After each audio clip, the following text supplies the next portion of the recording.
और sir 5th B, 6th ए, 7th सी और 8th ए, 7C 8A। ये जो बच्चे ना ये बहुत अच्छे हैं सर। चलो, और 9th और 10th के बच्चे?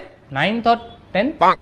अभी एमसीक्यू के क्वेश्चन ही आउट है। नहीं सर, उन बच्चों से हमारा वास्ता ही नहीं है सर, हम बात नहीं कर। ठीक है, अभी सुनो, मैं सर से कुछ बेसिक सवाल करने वाला हूँ, जिसको आंसर पता है जोर से क्वेश्चन पेपर के सीक्वेंस के हिसाब से ट्रू या फॉल्स चिल्लाना, समझे? अनमोल सर, सर मुझे आपको बताना था कि आप कितने अच्छे टीचर हो। ट्रू, भाई सही बोलता है। True true true true true true true true sir, true true. क्या तुम लोग भी सब बच्चे लोग। सर आप लाखों में एक हो। फॉल्स। अबे सर आप करोड़ों में एक हो सर। फॉल्स।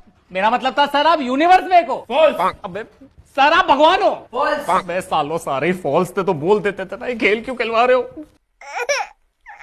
सर ये मैंने सुना है सर कि आप स्टेशन पे आंटियों को छेड़ते हो। ट्रू। अबे सर मैंने ऐसा नहीं बोला था, हरामी बच्चे बोल रहे थे ऐसा। फॉल्स। अबे